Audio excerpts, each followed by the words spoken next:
ये बताइएगा सर कि तमाम चीज़ें आपके साथ नहीं भी हों और उसके बाद आप कह रहे हैं कि आवाम हमारे साथ है। मैं भी सुन रहा था शहबाज गिल साहब की भी गुफ्तगू, वो भी कह रहे थे कि हमारे साथ आवाम है और इसके अलावा हमें कोई मतलब कोई मदद, अल्लाह के सिवा कोई मदद नहीं चाहिए। लेकिन आप ये बताइएगा सर, 17 तारीख को इन तमाम सर चीज़ों के बावजूद अगर आपको वोट नहीं पड़ते हैं या पढ़े हैं लेकिन निकलते नहीं हैं, जो भी मामला हो, उसके बाद आपको क्या लगता है नविश्ता दीवार हो जाएगी कि सर फिर तो जनरल इलेक्शंस में भी यही कुछ होगा? फिर तो सर नहीं, इस तरह नहीं होता। जुल्म फिर जुल्म में पड़ता है तो मिट जाता है, खून फिर खून अटक जाएगा। जुल्म जब आप बढ़ा देंगे ना तो मिटता है। अब आप जुल्म इतना बढ़ा देंगे कि सारी दुनिया को पता है, लोग नून लीग पे थूकने को तैयार नहीं है इस वक्त।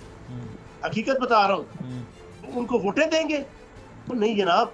अगर ये बदकिस्मती से हाई लेवल की रिगिंग करके, धौंस धांधली, बदमाशी, गुंडागर्दी करके इन्होंने कुछ सीटें निकाली भी, तो क्रेडिबिलिटी खत्म हो जाएगी इलेक्शन कमीशन की, क्रेडिबिलिटी खत्म हो जाएगी इलेक्शन प्रोसेस की, क्रेडिबिलिटी खत्म हो जाएगी पार्लिमानी जमहूरियत की, क्रेडिबिलिटी खत्म हो जाएगी इस पाकिस्तान के अंदर जमहूरी अक़दार। तो फिर तो अगला इलेक्शन, और इलेक्शन, मैं तो कहता हूँ, मेरा बड़ा मशहूर डायलॉग है पिछले 1 महीने से कि ये आखिरी इम्तिहान है इलेक्शन कमीशन का।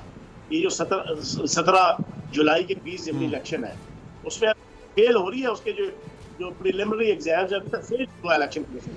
लेकिन अगर फाइनल एग्जाम आपका 17 जुलाई को उसमें इलेक्शन कमीशन फेल हो गया, फिर अगला इलेक्शन की चले पंजाब में आपने हुकूमत बना ली, लेट सपोज सर, मैं तो इससे आगे की बात, मैं 22 तारीख की बात करता हूं, मैं 17 तारीख की बात भी नहीं करता।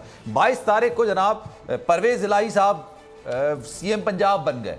उसके बाद सर आप लोग मुतालबा करेंगे इलेक्शंस कराओ, क्योंकि इलेक्शंस कराएंगे तो फिर आपको अगले दिन ही अपनी हुकूमत भी तोड़नी पड़ जाएगी जो पंजाब में बनाई है। सर बात यह है कि साथ साथ सारी चीजें तय होती है, और अभी इंशाल्लाह हमने 10 से 11 सीटें भी अगर जीती तो इंशाल्लाह हम हुकूमत पंजाब के अंदर बनाएंगे। लेकिन हम 20 की 20 सीटें जीतने की पोजीशन में इंशाल्लाह इस वक्त। और अगली हुकूमत इलाही साहब वज़ीर आला होंगे पंजाब के अंदर, फिर वक्त के साथ साथ देखा जाएगा फिर जो स्ट्रेटजी पॉलिसी। सर उसके बाद 2 चीजें, आपको नहीं लगता 2 रास्ते होंगे? एक रास्ता तो ये होगा कि उनको समझ में आ जाएगा नविश्ता दीवार है, 20 में से 10 सीटें भी पाकिस्तान तहरीक इंसाफ ले गई है, तो अगर जनरल इलेक्शंस अनाउंस कर देते हैं तो ये सबसे ज्यादा गलत टाइम होगा नून लीग के लिए जनरल इलेक्शंस अनाउंस करना, क्योंकि ज़िमनी इंतखाबात इतने बड़े पैमाने पर 20 सीटों पर यूजुअली नहीं होते हैं। ये मिनी इलेक्शंस कहा जाए तो ज्यादा बेहतर होगा। उनको लगेगा जनाब जनरल इलेक्शंस में भी यही होगा, तो जो पहले घबरा रहे हैं तो और घबरा जाएंगे, वो मानेंगे नहीं।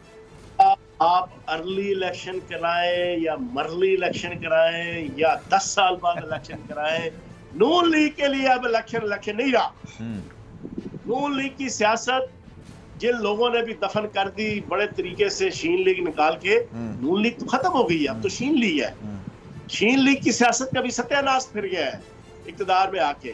और मैं बड़ा मशहूर पिछले 2 दिन से सुना रहा हूँ, हमजा शहबाज शरीफ ने तो सिर्फ वज़ीर आज़म बनना था, वज़ारत उज़्मा देखनी थी। वो एक दफा एक किसान ने आलू लगाए ना, आलू लगा के उसके जब फसल उतारी तो बोरियों में पैक करके वो गधे पे उसने ला दी और शहर की तरफ निकल गया। सारा दिन शहर में फिरता रहा, आलू ना बिके। रात को घर आया तो गाँव वालों ने पूछा कंजन कि हाँ जी आलू बिके कि नहीं बिके? उसने कहा आलू बिके ना बिके, लेकिन मेरे गधे ने शहर तो देख लिया ना। पाकिस्तान उजड़े या संवरे, शहबाज शरीफ ने वज़ारत उज़्मा तो देख ली ना। चलें, तारीख में उनका नाम वजीर आजम की हैसियत से हमेशा लिखा जाएगा, ये बात तो है। सब्सक्राइब करें और बेल दबाएं ताकि कोई खबर रह न जाए।